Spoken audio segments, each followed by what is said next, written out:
வந்து பெரியாரும் பெண் உரிமையும்லாம் ப்ரிப்பேர் பண்ணிட்டு வரல, உண்மையை தான் சொல்லணும். ஏன்னா உண்மையாகவே எனக்கு பேச வராது. நீங்கள் நம்மளனால அதான் நெசம். எனக்கு சோஷியல் மீடியாவில் ஒரு வீட்டில் உட்காந்து 4 செவத்துக்குள்ளே பேசுகிறது வேறு, இத்தனை பேர் மத்தியில் பேசுகிறது வேறன்னு எனக்கு இன்றைக்கி தான் புரியுது. ஏன்னா இது வந்து என்னோடய 2வது மேடை. ஒரு 4 நாளைக்கு முன்னாடி வந்து கம்யூனிஸ்ட் தோழர்கள் வந்து என்னை கூப்பிட்டுருந்தாங்க. நீங்கள் வந்து பேசணும், கம்யூனிசம் சார்ந்த நிறைய விஷயங்கள் பேசுகிறீங்க, அதனால் நீங்கள் வந்து பேசணும் அப்படின்னு சொல்லியிருந்தாங்க.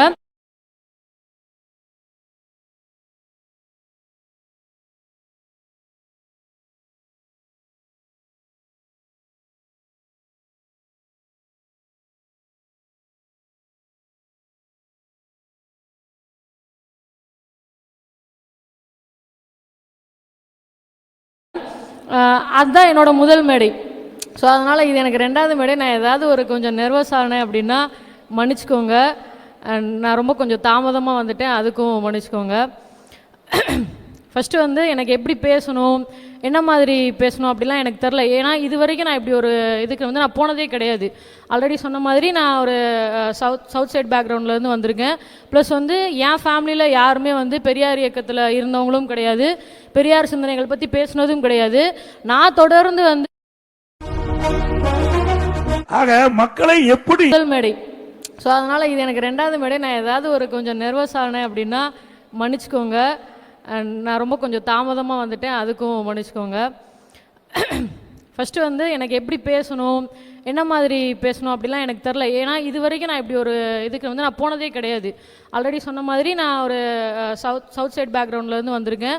ப்ளஸ் வந்து என் ஃபேமிலியில் யாருமே வந்து பெரியார் இயக்கத்தில் இருந்தவங்க தொடர்ந்து வந்து பெரியார் பற்றி பேசும்போதெல்லாம் என்ன சொன்னாங்கன்னா, என் ஃபேமிலியில் இருக்கிறவங்ககிட்டயே என்னோடய சொந்தக்காரங்களாம், ஏன் பெரியாஸ்பத்திரிலேருந்து பிள்ளைய மாற்றி தூக்கிட்டு வந்துட்டியா, என்னென்னமோ பேசுது, ஏதேதோ பேசுது, நம்ம குடும்பத்துக்கு ஆகாததெல்லாம் பேசுது அப்படின்லாம் சொல்லியிருக்காங்க நிறைய பேர். ஸோ அதனால் எனக்கு எப்படி பேசுகிறேன்லாம் தெரில. எனக்கு நோட்டீஸில் வந்து இந்த அண்ணங்களோட ஃபோட்டோ பார்த்ததுக்கு அப்புறம் தான் வந்து கொஞ்சம் தைரியமே வந்துச்சு. ஏன்னா லாஸ்ட் டைம் வந்து மில்டன் அண்ணன் பேசுனதை வந்து பார்த்தேன்.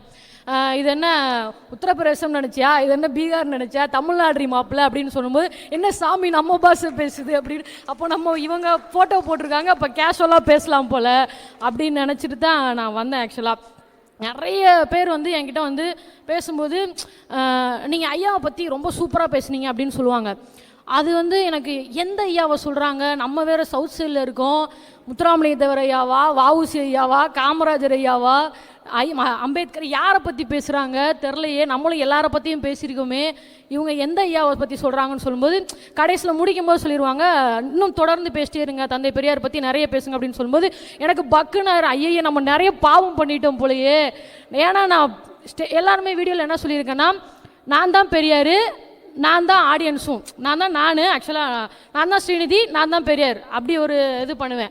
பெருசு உன்னை பற்றி தான் என் நாடாளுமன்றத்தில் கூட பேசுகிறாங்க, அப்படியா பேசித்தானே ஆகணும், நம்ம செஞ்ச சம்பவம் அப்படி இல்லை அப்படின்னு பெரியார் ரிப்ளை பண்ணுற மாதிரிலாம் பேசியிருக்கேன். அப்படிலாம் பேசும்போது எனக்கு திடீர்னு இவங்க வந்து ஐயாவை பற்றி நல்லா பேசுனீங்கன்னு சொல்லும்போது, அப்போ நம்ம வந்து இவ்வளோ நாளாக வந்து இப்படி பேசிட்டோமே அப்படின்லாம் வந்து எனக்கு தோணிருக்கு. எதையோ பேசிட்டு வச்சுட்டு போயிடுற, உனக்கு சப்போர்ட் பண்ணி பேச முடியல, கமெண்ட்டில் கண்டமேனி திட்டுறாங்க அப்படின்லாம் நான் பேசியிருக்கேன். அதெல்லாம் பேசி முடிச்சுட்டு கீழே எனக்கு வந்து கமெண்ட்டில் வந்து நிறைய பேர் நல்லபடியாகவும் சொல்லியிருக்காங்க. சில பேர் வந்துட்டு எனக்கு நேரில் பார்க்கும்போது ஐயாவை பற்றி பேசியிருக்கீங்க ரொம்ப சிறப்பு அப்படின்னு சொல்லும்போது, அப்போ இனிமேல் வந்து நம்ம அப்படி தான் பேசணும் போல் அப்படின்றது எனக்கு அப்புறம் தான். ஆனால் வந்து எனக்கு என்ன இருந்தாலும் அவர் வந்து எனக்கு ஒரு வேறு மாதிரி. இப்போ நம்ம நிறைய பேர் வந்து இப்போ காமராஜர் ஐயான்னு தான் சொல்லுவோம், வஉசி ஐயா ஐயான்னு தான் சொல்லுவோம். ஆனால் பெரியார் வந்து எனக்கு அப்படி ரொம்ப நெருக்கமாக அது எனக்கு சொல்ல தோணலை. அது நிறைய பேர் இவங்க வந்து அதெல்லாம் பார்த்துருப்பாங்க, நிறைய பேர் இப்படிலாம் சொல்லிலாம் வந்திருப்பாங்க. நான் வந்து இவர் வந்து எனக்கு தாத்தா, நான் வந்து அவரோட பேரன், அவர் வந்து கொள்கை பேரன் அப்படின்லாம் சொன்ன நிறைய பேரை பார்த்துருப்பாங்க. அதனால் நான் இப்போ சொன்னேன்னா அது எஸ்டாப்ளிஷ் ஆகிடும், நான் அந்த மாதிரிலாம் சொல்ல விரும்பல. ஸோ அதனால் எனக்கு கொடுத்தது என்னென்னா பெரியாரும் தமிழ்நாடு அரசியலும் அப்படின்றது மட்டும்தான். நம்ம வடநாட்டு சைடெல்லாம் போனோம்னா இதுக்கு நான் தனியாக உட்காந்து ப்ரிப்பேர் பண்ணுன்றதுலாம் அவசியமே இல்லை. நான் ப்ரிப்பேர் பண்ணல, நேற்று நைட்டு தான் சும்மா கொஞ்சம் நேரம் உட்காந்து பார்த்தேன். ஏன்னா நிறைய அறிவாளிங்களாம் வருவாங்க. நம்ம வந்து சில பேர் வந்து என்னென்னா, நான் தான் அறிவாளி, கீழே இருக்கிறவன் பூரா முட்டாள் நினச்சி பேசுவாங்க. தம்பி நான் குட்டிக்கதை சொல்லுவோனல்ல, கட்டுக்கதை சொல்ல வந்தோன்னு ஏதோ கதையெல்லாம் அவுத்து விடுவாங்க. அதனால நான் வந்து ஏதோ பேச முடியாது, உண்மையை தான் பேச முடியும். எனக்கு மேடை அனுபவமும் ரொம்ப ரொம்ப கம்மி அப்படின்றதுனால கொஞ்சம் ஏதோ பார்த்துட்டு போவோம் அப்படின்றதுனால சும்மா லைட்டாக நானாகவே இது பண்ணது மட்டும்தான். ஸோ அதனால் நார்த் சைட்லாம் போனோம்னா நாங்கள் உங்களுக்கான இந்து மத ஆட்சியை கொடுப்போம் அப்படின்னு சொல்லி தான் ஒரு தேர்தல் வாக்குறுதியோ இல்லை தேர்தல் வாக்குறுதின்னு கூட இல்லை, இந்து மத ஆட்சியை கொடுப்போம் அப்படின்னு சொல்லி தான் அவங்க வந்து எலெக்ஷனில் வந்து இது பண்ணவே முடியும். அப்படி பண்ணால் தான் அவங்க ஜெயிக்கவும் முடியும். தமிழ்நாட்டில் மட்டும் அது நடக்கவே நடக்காது. நாங்கள் உங்களுக்கான இந்து மத ஆட்சியை கொடுப்போம், கிறிஸ்தவ மத ஆட்சியை கொடுப்போம், இஸ்லாமிய மத ஆட்சியை கொடுப்போம் அப்படின்றது மட்டும் நடக்கவே நடக்காது. நாங்கள் உங்களுக்கான சமூக நீதி ஆட்சி கொடுப்போம், சமத்துவமான ஆட்சியை கொடுப்போம் அப்படின்னு சொன்னால் மட்டும்தான் இங்கே ஜெயிக்க முடியும். ஏன்னா இங்கே பெரியார் வந்து தேவையில்லாம் நிறைய பேர் பேசினாலுமே பெரியாரோட கொள்கை தான் இங்கே நிரம்பி போயிருக்கும். அப்போ அவரோட சிந்தனை தான் இங்கே நிரம்பி போயிருக்குன்றதுனால நாங்கள் உங்களுக்கான சமூக நீதி ஆட்சியை கொடுப்போம், சமத்துவமான ஆட்சியை கொடுப்போம்னு தான் நீ சொல்லி ஆகணும். நீ வந்து உன்னோட ஒரிஜினல் கேரக்டர் வேறையா இருந்தாலும் கூட நீ வெளியில் இந்த மக்களுக்காக நடிச்சு தான் ஆகணும். ஏன்னா அந்த மக்களோட சிந்தனை முழுக்க வந்துட்டு பெரியாரோட கருத்துக்களை வந்து நல்லா பெரியார் வந்து விதைச்சி விட்டுட்டு போயிட்டார். இன்னும் காலங்காலத்துக்கும் அது இருந்துக்கிட்டே தான் இருக்கும். கண்டிப்பாக எத்தனை வருஷம் ஆனாலும் அது இருந்துக்கிட்டே தான் இருக்கும். பெரியாரோட கனவு தான் இன்னைக்கு தமிழ்நாட்டோட அரசியல். தமிழ்நாடு இப்போ மாறி இருக்கிற நாங்கள் வரும்போது எங்கள் அம்மா சொன்னாங்க, என்ன வர்ற இடமெல்லாம் பில்டிங்காக இருக்குது, மதுரையில் ஸ்டார்ட் ஆனது இங்கே வரைக்கும் எவ்வளோ பில்டிங்காக இருக்குது. இந்த வார்த்தையை நார்த்து சைடு போய் சொல்ல முடியாது. நம்ம மதுரையிலேருந்து கிளம்பி காரில் வந்துட்டு இருக்கோம், மதுரையிலேருந்து இங்கே வரைக்கும் ஒரே பில்டிங்காக இருக்குது. ஏன்னா இங்கே வந்து எல்லாருமே வந்து பொருளாதாரத்தில் இந்த அளவுக்கு நல்லா இருக்காங்கன்னா பெரியாரோட கனவு தான் இங்கே வந்து நிறைவேறுக்குதுன்றது அர்த்தம். ஏன்னா 1973 வந்து பெரியார் இறந்துருவார். ஆனால் 1979 மண்டல் கமிஷன் சுற்றி வருவாங்க, உலக நாடு முழுக்க சுற்றி வருவாங்க. என்ன சொல்லிட்டு சுற்றி வருவாங்கன்னா, இந்திய மக்கள் வந்து கல்வி, சமூகம், பொருளாதாரம் எல்லாத்துலேயுமே ரொம்ப பின்தங்கி இருக்காங்க, ஒரு 11 காரணங்களில் வந்து பின்தங்கி இருக்காங்க, அவங்களுக்கான இடஒதுக்கீடு வந்து நம்ம கொடுக்கணும் அப்படின்னு சொல்லிட்டு மண்டல் கமிஷன் வந்து இந்தியா முழுக்க சுற்றி வருவாங்க. அப்போ தமிழ்நாடை பார்த்து 1979 அவங்க சுற்றி வரும்போது தமிழ்நாடு இடஒதுக்கீடு கொடுக்கணும்னு சுற்றி வரும்போது தமிழ்நாடு அங்கே இடஒதுக்கீடை செயல்படுத்திட்டு இருக்கோம். அதனால தான் அவங்க பார்த்துட்டு என்ன சொல்லுவாங்கன்னா, திரும்ப போய் மண்டல் கமிஷனோட முகப்புரையில் என்ன எழுதுவாங்கன்னா, நம்ம வந்து தமிழ்நாடு வகுப்பாரி பிரதிநிதித்துவத்தில் தமிழ்நாடு வந்து ஒரு முன்னோடியாக இருக்குது. அதே மாதிரி பிற்படுத்தப்பட்ட மக்களுக்கு ஒரு பெரிய பிரதிநிதித்துவத்தை வழங்கியிருக்கு. சமூக நீதியோட பிறப்பிடமாகவும் அந்த சமூக நீதிக்கான ஒரு முகவரியாகவும் தமிழ்நாடு இருக்குது அப்படின்றத 1979 மண்டல் கமிஷன் எழுதிடுவாங்க. அவங்களோட முகப்புரையில் தமிழ்நாடை வந்து ஒரு முன்னுதாரணமாக காட்டி எழுதிடுவாங்க. அது வந்து பெரியாரோட கனவு. இன்னைக்கு வந்து 79வது சுதந்திர தினத்தை வந்து கொண்டாடும்போது நான் ட்விட்டரில் பார்த்தேன், பட்டியலினத்தை சேர்ந்த ஊராட்சி மன்ற தலைவர்கள்லாம் வந்துட்டு தேசிய கொடி ஏற்றுனாங்கன்னு சொல்லி பார்க்கும்போது இதுதான் பெரியாரோட கனவு, இதுதான் இங்கே செயல்பட்டு இருக்கு. நீ சும்மா பேசலாம், பெரியார் வந்து இது வந்து பெரியாரோட மண் இல்லை, பெரியாரே மண்ணு தான் சும்மா பேசிட்டு போகலாம். அது சும்மா நீ வந்து ஒரு பஞ்சு டைலாக் இல்லை தம்பி, இது நெஞ்ச டைலாக் நீ பேசிட்டு போகலாம். ஆனால் நீ நீ செயல்படுத்துகிற என்ன ஒரு விஷயமா இருந்தாலும் நீங்கள் இவங்கன்னு இல்லை, இதுக்கடுத்து எத்தனை பேர் வந்தாலும் பெரியாரோட பாதத்தை தொட்டு அந்த அரசியலை செய்யலைனாலும் பெரியாரோட கொள்கையை பிடிச்ச அரசியல் செஞ்சு தான் ஆகணும். தமிழ்நாட்டுக்குள்ள இன்னும் எத்தனை வருஷம் ஆனாலும் சரி அதான் நடக்கும். பெரியார் வந்து என்னன்னா, எனக்கு வந்து ஸ்டார்டிங்கில் நான் சவுத் சைட் பேக்ரவுண்டில் இருந்து ஆல்ரெடி சொன்னேன் இல்லையா, ஸோ இதனால் நான் வந்து எதுவும் நான் உங்கள்கிட்ட வெளிப்படையாக சொல்லணுன்ற அவசியம் இல்லை. ஏன்னா என் ஃபேமிலியில் அம்மா, அக்கா, அப்பா இவங்க எல்லோரும் இருக்காங்க. அவங்களாம் நல்ல அம்மா வந்து அம்மாவும் படித்தவங்க, அப்பா படித்தவங்க, அக்கா வந்து ஸ்கூலில் எப்போவுமே ஃபஸ்ட் ரேங்க் அந்த மாதிரி எடுக்கிறவங்க. அவங்களுக்கு அந்த மாதிரி மனப்பான்மை அவங்களுக்கு வரல ஆரம்பத்துலேருந்தே. நம்ம சேர்க்க வந்து எப்படின்னா பெரியம்மா பசங்க, பெரியப்பா பசங்க அந்த மாதிரி, அப்புறம் வந்து ஸ்கூலில் இருக்கிற சில பேர் அந்த மாதிரிலாம் பேசும்போது, இப்போ கோபி சுதாகர் வந்து பரிதாபங்கள் இது நடத்துனாங்க பார்த்தீங்களா, அப்போ வந்து டே நீ யார் தெரியுமா, நீ எப்படிப்பட்ட பரம்பரையிலேருந்து வந்தவன் தெரியுமாடா அப்படின்னு சொல்ல, அந்த மாதிரி நானும் அந்த மாதிரிலாம் ஆயிருக்கேன் ஒரு காலகட்டத்தில். நம்ம வம்சத்தில் ஒருத்தன் கூட கோலை இல்லைடான்னு சொல்லும் போதெல்லாம் அப்புறம் தான் தெரியுது, இப்போ தான் தெரியுது ஒருத்தனுக்கு கூட மூளை இல்லைன்றது. இப்போ நம்ம தான் வந்து தப்பாக வளர்ந்து வந்திருக்கோம் போல அப்படின்றது எனக்கு அப்புறம் தான். ஆனால் எனக்கு நான் படித்த ஸ்கூல் வந்து EVR Nagammaiyar corporation higher secondary school. எனக்கு வந்து ஆரம்பத்தில் இருந்தே எனக்கு பெரியார் பிடிக்கும். பெரியார் வினாடி வினா வந்து வைப்பாங்க. அதாவது 100 ஆன்சர்ஸ் கொஸ்டின் ஆன்சர் சொல்லிட்டு வைப்பாங்க, 1000 வினா வைப்பாங்க. அதில் வந்து கி வீரமணி அவர்கள் தான் அந்த அந்த அந்த அதை வந்து நடத்துவாங்க. அப்போ வந்து கிளாஸில் வந்து சொல்லுவாங்க, அதில் நிறைய பேர் கலந்துக்க மாட்டாங்க. நான் வந்து என்னென்னா அது வந்து பரிசு தொகை கொடுப்பாங்க. நம்ம வந்து இப்போ சப்ஜெக்டில் தான் கொஞ்சம் நாலேஜ் இல்லாமல் இருக்கும், இதையாவது கொஞ்சம் இது பண்ணிவிட்டு காசு வாங்கிட்டு போய் வீட்டில் கொடுப்போம், அப்போயாவது கொஞ்சம் கௌரவம் கிடைக்குதா பார்ப்போம் வீட்டில் அப்படின்ற மாதிரி ஒரு இன்டென்ஷனில் போய் சேர்ந்துருது. சேர்ந்ததுக்கப்புறமா அதை படித்ததுக்கப்புறமா தான் எனக்கு நல்ல ஒரு பெரியார் சிந்தனைகள் வந்து எனக்கு கொஞ்சம் கொஞ்சமாக அது பிடிக்க ஆரம்பிச்சிது ரொம்ப. ஆனாலும் அந்த டைம்லையும் நான் வந்து அந்த மாதிரி சாதிய மனநிலையிலையும் அந்த வயசுலேயே, அதாவது 13-14 வயசுலேயே நான் மூழ்கி இருந்த நாட்களும் இருக்குது. அப்போ எதுக்கு பெரியாரை பிடிக்குதுன்னே தெரியாமல் பிடிச்சிட்டு இருந்திருக்கேன். அதுக்கப்புறமா வளர வளர தான் எனக்கு புரிஞ்சுது, இது இல்லை பெரியார், கடவுள் மறுப்பு மட்டும் இல்லை பெரியார், நீயும் நானும் சமம் அப்படின்ற மாதிரி. அதுக்கு குறுக்கே சாத்திரம் வந்தால் எதிர்ப்பேன், சாத்திரத்திற்கு குறுக்கே கடவுள் வந்தால் இருப்பேன், கடவுள் என்ன சொல்கிறது என்னவா இருந்தாலும் வந்துட்டு நான் அதை எதிர்த்து நிற்பேன் அப்படின்னு சொல்கிறது தான் வந்துட்டு பெரியார். எல்லாரையுமே இங்கே வந்து சமமாக பார்க்கணும் அப்படின்றது தான் பெரியார் அப்படின்றது புரிஞ்சதுக்கப்புறமா தான் எனக்கு ரொம்ப பிடிக்க ஆரம்பிச்சிது. இன்னொன்று வந்துட்டு பெரியார் அளவுக்கு நம்மளுக்கு, பெரியார் அளவுக்குன்றத விட பெரியாரிஸ்ட் அளவுக்கு நம்மளுக்கு பொறுமையும் இருக்காது. நிறைய பேர் பார்த்துருக்கேன், ரொம்ப பொறுமையாக இருப்பாங்க. நிறைய பேர் சொல்லுவாங்க, பைத்தியக்காரன்னு சொல்லாதீங்க, ஏன்னா மனநிலை பாதிக்கப்பட்டவங்கலாம் சொல்லாதீங்க, ஏன்னா அவங்களாம் வந்துட்டு ரொம்ப அவங்களுக்குன்னு வந்து ஒரு பிரச்சனை, அது அவங்கள கஷ்டப்படுத்துகிற மாதிரி ஆயிரும் அப்படின்னு நிறைய பொறுமையாக, இதை வந்து நீங்கள் கொஞ்சம் பொறுமையாக டீல் பண்ணணும். நம்மளுக்கு அப்படி பொறுமையே இருக்காது சுத்தமாக. ஒரு மாதத்துக்கு முன்னாடி அப்படின்னா என்கிட்ட நல்லா பேசுகிற மாதிரி பேசினார் ஒருத்தர். பேசிட்டு இந்த ஈவேரா பற்றின்னு சொன்னோடனே எனக்கு மண்டை சூடாயிருச்சு. ஈவேரான்னு சொல்லாத போயா அப்படின்னு சொல்லிட்டேன் நான் கடுப்பில். ஈவேரான்னு சொன்னேனே டென்ஷன் ஆயிரும் எனக்கு அப்படின்னு சொல்லிட்டேன். எனக்கு பெரியாருன்னு சொல்கிறத தவிர எனக்கு வேறு எப்படி சொன்னாலும் எனக்கு வந்து அது பிடிக்காது. அதனால் அவருக்கு வயசு இருக்கும், 45 வயசு இருக்கும், நான் பண்ணது தப்பு தான்.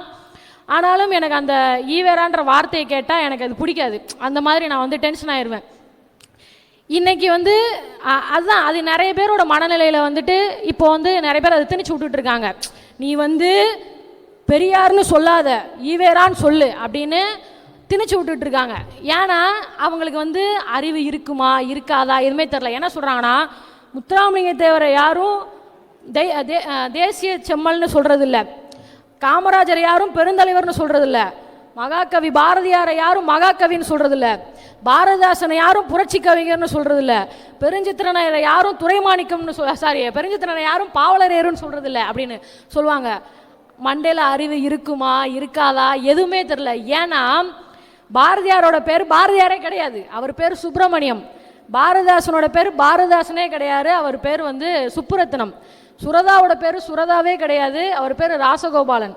பெருஞ்சித்திரனாரோட பேர் பெருஞ்சித்திரனார் கிடையாது, அவர் பேர் துரைமாணிக்கம். ஸோ இப்படி எல்லாமே வந்துட்டு ஒவ்வொருத்தரும் ஒன்று தனக்கான புனைப்பெயரை அவங்களே வச்சுப்பாங்க, இல்லை அடுத்தவங்க கொடுத்த பட்டத்தை வந்து சூட்டிப்பாங்க. பாரதியார் வந்து சின்ன வயசுலேயே கவிதை எழுதுனதுனால, எட்டயபுர கவிஞர் வந்துட்டு சரஸ்வதியோட ஆசி இருக்குன்றதுனால அவருக்கு பாரதியின் பேர் வச்சிருப்பார். பாரதியார் மேலே இருக்கிற ஒரு பற்றுனால பாரதிதாசன் வந்து சுப்புரத்தினம் வந்து கடைசியில் பாரதிதாசன் ஆயிடுவார். பாரதிதாசன் மேலே இருக்கிற பற்றுனால சுரதா வந்து ராசகோபாலனாக இருக்கிறவர் சுரதான்ற பேரை சுப்புரத்தின தாசன் சுரதான்னு வச்சுப்பார். இவர் பெருஞ்சித்திரனார் வந்துட்டு அவரோட பேர் வந்து துரைமாணிக்கம், அதுக்கப்புறமா அவர் பெருஞ்சித்திரனார்னு வச்சிருப்பார். இப்படி எல்லாருமே தன்னோட ஒரிஜினல் பேர் வச்சிருக்க மாட்டாங்க. நிறைய பேர் ஒரிஜினல் பேர் வச்சிருப்பாங்க, ஆனால் சில பேர் தனக்கான புனைப்பேரை அவங்களே சூட்டிப்பாங்க, இல்லைன்னா அடுத்தவங்க கொடுத்த பட்டத்தை வந்து சூடிப்பாங்க. அப்படி தான் பெரியாருக்கு 1900 வந்து தர்மாம்பால் கொடுத்துருப்பாங்க, அகில இந்திய மாநாடுன்னு நினைக்கிறேன், அதில் தான் வந்து கொடுத்துருப்பாங்க.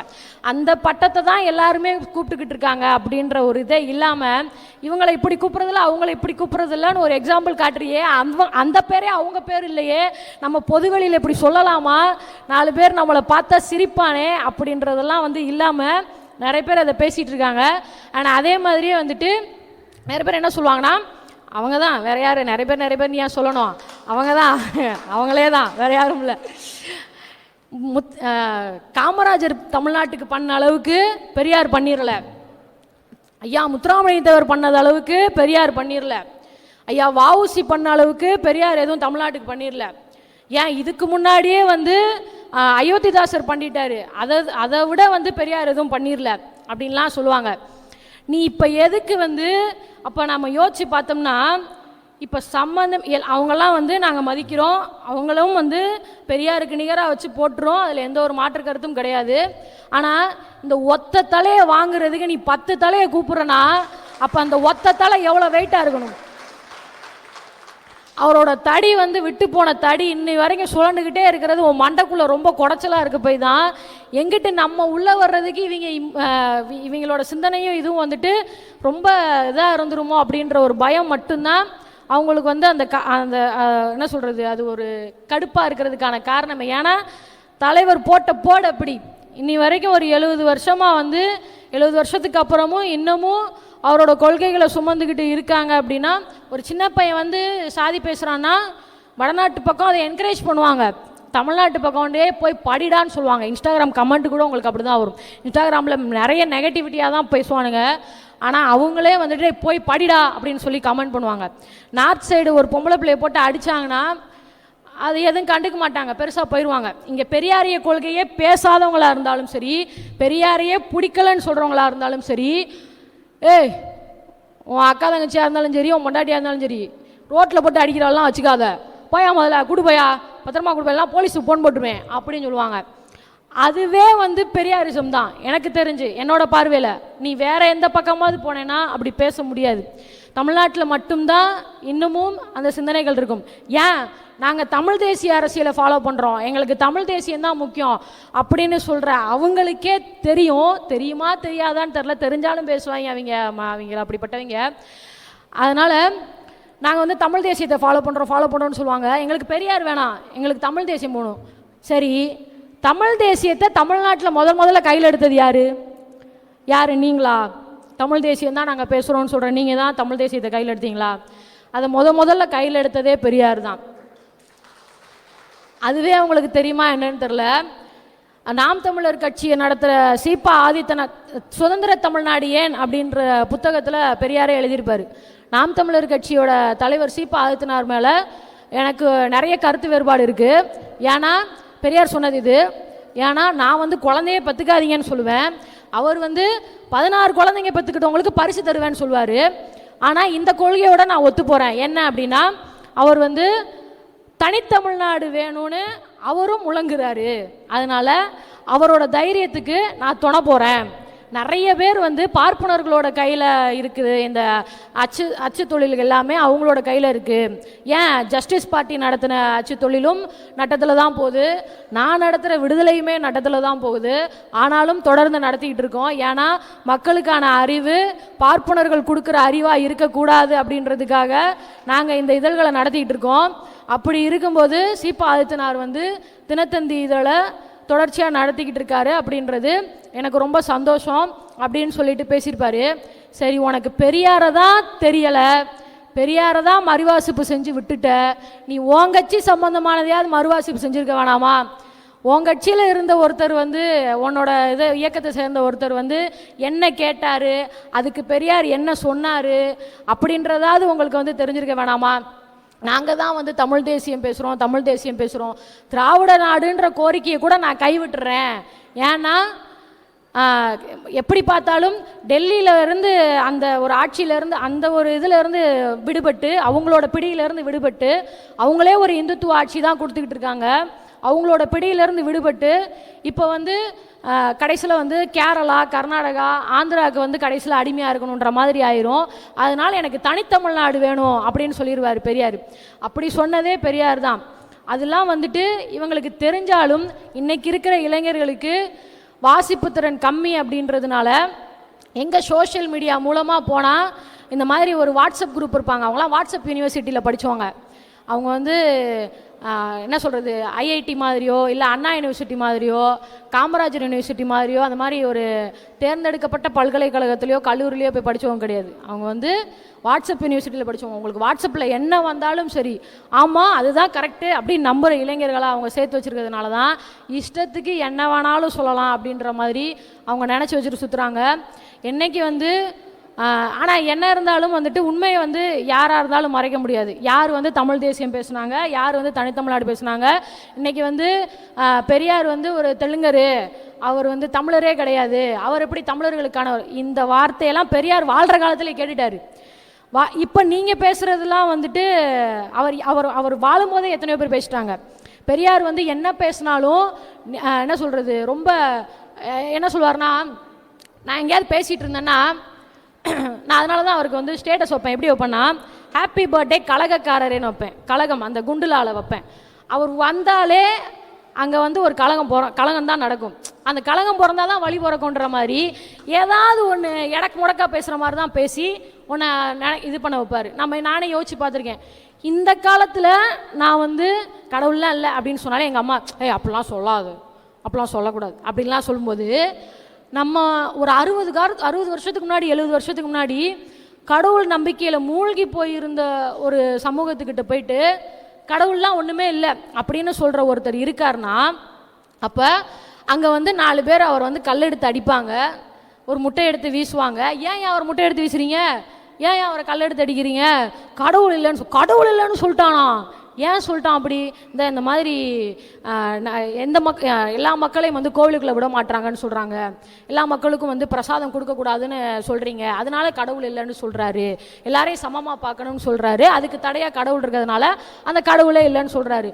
10 பேரில், அதாவது ஒரு 100 பேர் இருந்தாங்கன்னா அந்த 100 பேரில் 50 பேர் ஐயோ இப்படி சொல்லிட்டான் இதெல்லாம் தப்புன்னு சொல்லிட்டு 50 பேர் கல்லெடுத்து அடிப்பாங்க. அதில் 50 பேர் பிரிஞ்சு வந்து சரியாக தானையாக சொல்கிறான் அப்படின்னு சொல்லுவாங்க. அது மூலமாக தான் அவர் வந்து இப்படி வந்திருக்காருன்ற மாதிரி நான் நினைப்பேன். ஏன்னா அவர் என்ன சொல்வார்னா, நான் இங்கே பேசிகிட்டு இருந்தேன்னா அங்கே காந்தி பேசுகிறான்னு சொல்லாத, நான் பேசும்போது அங்கே ஒரு நல்லவர் பேசுகிறாரு அப்படின்னு சொல்லாத, நல்லவன் என்ன பேசினாலும் காந்தி என்ன பேசினாலும் நல்லதுக்கு தான் ஏன் பேசுகிறான்னு சொல்லிட்டு கடந்து போயிடுவாங்க. அங்கே ஒரு அயோக்கியம் பேசுகிறான்னு சொல்லு, அப்போ தான் அவர் திரும்பி பார்ப்பான், அயோக்கியம் என்னடா பேசுகிறான் அப்படின்னு சொல்லி திரும்பி பார்ப்பான். அப்போ நான் பேசுகிற சில வார்த்தைகள் வந்து அவன் காதில் போய் விழுகும் அப்படின்னு வந்து பெரியார் சொல்லுவாராம். ஸோ இப்படிலாம் வந்துட்டு அந்த அண்ணன் சொன்ன மாதிரி கடைசி 90 வயசு வரைக்குமே வந்துட்டு தன்னால் படுக்க முடியாத காலகட்டத்திலையுமே வந்துட்டு நிம்மதியாக உறங்க முடியாத காலகட்டத்திலையுமே அவர் கடைசி வரைக்கும் வந்து இந்த தமிழ் சமூகத்தை எப்படியாவது வந்து நம்ம என்ன சொல்கிறது, ஒரு அறிவான ஒரு சமூகமாக மாற்றிட மாட்டோமா, ஒரு கல்வியிலையும் ஒரு பொருளாதாரத்திலையும் சமூகத்திலையும் ஒரு முன்தங்கி இருக்கிற ஒரு சமூகமாக நம்ம மாற்றிட மாட்டோமான்னு பெரியார் கண்ட கனவு தான் இன்றைக்கி வந்து தமிழ்நாடு வந்து இந்த நிலைமையில் வந்து முன்னேறி இருக்குது. அது வந்து எல்லாருக்கும் தெரியும். தெரிஞ்சாலும் பெரியாரோட சிந்தனைகள் வந்து யாருக்கும் போய் சேர்ந்துடக்கூடாது அப்படின்றதுல ரொம்ப என்ன சொல்கிறது, ரொம்ப கவனமாக இருப்பாங்க. அவங்க சிந்தனைகள் எல்லாருக்கும் போயிட்டா, எல்லாருமே அறிவாளி ஆயிட்டா, எல்லாருமே எதிர்த்து நின்றுட்டா எப்படி இங்கே வந்து இவங்ககிட்ட வந்து நம்ம அரசியல் பண்ணுறது அப்படின்ற ஒரு இது வந்து அவங்கக்கிட்ட இருக்கும். ஆனால் என்ன பண்ணாலும் ஏது பண்ணாலும் இங்கே தமிழ்நாட்டு அரசியலில் அர்ஜுன் ஒரு டைலாக்ல ஒரு படத்தில் சொல்லுவார், ஒரு மனுஷனோட சிலையை உடைச்சிடலாம், அவனை அழிச்சிடலாம், அவன் சிலையை உடைச்சிடலாம், ஆனால் அவனோட சிந்தனையும் சித்தாந்தத்தையும் என்றைக்குமே அழிக்கவே முடியாதுன்னு சொல்லுவாங்க. அதுதான் பெரியார். அவர் மறைஞ்சிட்டாரு, அவரோட சிலையை உடைச்சிடலாம், ஆனால் அவரோட சிந்தனை வந்து தமிழ்நாட்டில் இருக்கிற மூளைக்கு மூளை இருக்கிற ஒவ்வொரு மனுஷங்கிட்டையுமே அவரோட சிந்தனை தான் போய் ஊன்றி இருக்கும். இன்றைக்கி கவினோட ஆணவ கொலை நடந்த உடனே எல்லாரும் வந்து ஆணவ கொலை நடந்துருச்சு. இதுவே வேறு மாநிலங்களில் நடந்தால் இந்த அளவுக்கு பிரபலமாக பேசப்படுமானா கிடையாது. தமிழ்நாட்டில் மட்டும்தான் இந்த அளவுக்கு பேசப்படுதுன்னா, இங்கே சாதிய ரீதியான அந்த எண்ணங்கள் வந்து யாருக்கும் வந்துடக்கூடாது, அந்த மாதிரியான சில சம்பவங்கள் வந்து நடக்கக்கூடாது, எங்களுக்கு தனிச்சட்டம் போடுங்கன்னு எல்லா மக்களும் வந்து கேட்குறாங்கன்னா, அந்த எண்ணமும் பெரியார்கிட்ட இருந்து பெரியார் போட்ட விதை, அது பெரியார் முளைச்சது. இன்னைக்கு யார் வேணாலும் பெரியாரை வந்து என்ன வேணாலும் எதிர்த்து பேசலாம். என்ன அது தமிழ்நாடு வந்து இப்படி இருக்குது, என்ன பெரியார் கண்ட கனவு, கேரளா அப்படி இருக்குது, கர்நாடகா இப்படி இருக்குது, மும்பை அப்படி இருக்குது, டெல்லி அப்படி இருக்குது அப்படின்லாம் சொல்லி சில பேர் கமெண்ட்டில் பேசுவாங்க. நான் நினைப்பேன், பெரியாரும் கலைஞரும் இந்நேரத்துக்கு உயிரோடு இருந்திருந்தா, அண்ணாவும்லாம் நேரத்துக்கு உயிரோடு இருந்திருந்தா, இவங்களாம் வந்து கேரளா எப்படி இருக்குது, கர்நாடகா எப்படி இருக்குது, ஆந்திரா எப்படி இருக்குது, நம்ம தான் இப்படி இருக்கோம் அப்படின்னு பேசுகிறத பார்த்து, அப்பாடா நான் இதுக்கு தானடா ஆசைப்பட்டேன், நீ இப்படிலாம் கேள்வி கேட்கணும்னு, நீ இவ்வளோ அறிவாளி ஆகிட்டியே, எனக்கு இது போதும்டா, நான் வந்து ரஷ்யா அப்படி இருக்குது, அமெரிக்கா அப்படி இருக்குது, ஆஸ்திரேலியா அப்படி இருக்குது, நீ ஏன்டா இப்படியே இருக்கன்னு நான் பேசினேன், இப்போ நீ வந்துட்டு கேரளா அப்படி இருக்குது, கர்நாடகா அப்படி இருக்குது, நாம ஏன் இப்படியே இருக்குன்னு கேட்குற, எனக்கு இது போதும் அப்படின்னு சொல்லி அவங்க நினைப்பாங்க அப்படின்னு நான் நினச்சிருக்கேன் பலமுறை. அவ்வளோதான். ரொம்ப நன்றி எல்லாருக்கும், ரொம்ப ரொம்ப நன்றி. ஏதோ பரவாயில்லாமல் பேசுனேன்னு நினைக்கிறேன். இது நான்